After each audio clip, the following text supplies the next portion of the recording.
সমস্যা কি?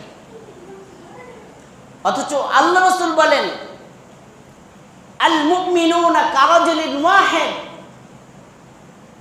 গোটা পৃথিবীর সব মুমিন মুসলমান এক দেহ এক প্রাণের মতো। ইনিশতাকা আইনুহু ইশতাকা কুল্লু, যদি একটা দেহের কোথাও কেউ ব্যথা পায়, ওই ব্যথা আক্রান্ত স্থানে শুধু ব্যথা অনুভব করে না, বরং পায়ের বৃদ্ধাঙ্গুলে ব্যথা পেলে চোখ অশ্রু ঝরায়, ঠিক কিনা? চোখের তো কোনো সমস্যা না, অশ্রু ঝরায় কেন বলেন? আমি ব্যথা পেলাম পায়ে, চোখ কাঁদে কেন? আমি যদি চোখকে জিজ্ঞেস করি তুমি কাঁদো কেন, সে বলবে পুরা দেহ একটা, পুরা দেহটাই আমার দেহের যে কোনো অংশ ব্যথা পেলে আমি চোখ কাঁদবো।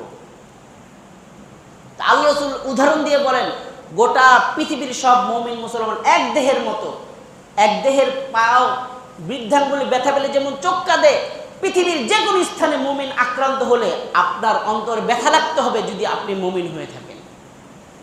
কিন্তু আমরা বলি তো তারাকাটের ব্যথা, ওটা তো ওই দেশের অভ্যন্তরীণ বিষয়, এটা আমার দেশের কোনো বিষয় না।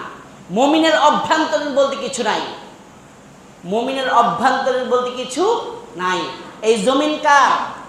কথা বলেন, এই জমিন কার? আকাশ কার? মুমিন গোলামি করে কার?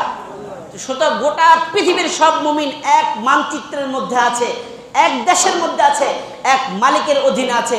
সুতরাং আমরা দুনিয়াবি দেশ ভাগ করতে গিয়ে যে তার বেড়া দিয়েছি, তার সীমানা তৈরি করেছি, এই সীমানা মুমিনের ভালোবাসার মধ্যে কোনো পার্থক্য সৃষ্টি করতে।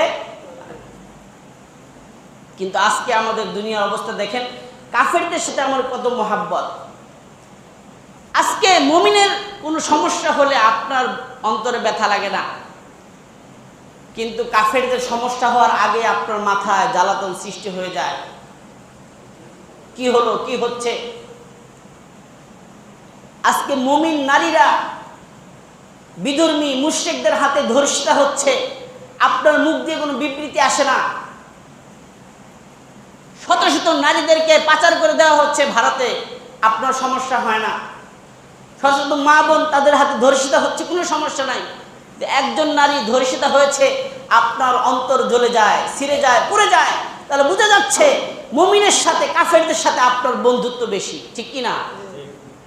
আর যদি এমন সম্পর্ক থাকে মুমিনের চাইতে কাফেরদের সাথে আপনার সম্পর্ক বেশি, আল্লাহ বলেন এখনো তুমি মুমিন হতে পারো নাই। তুমি নামাজ পড়ো, তাতে কি?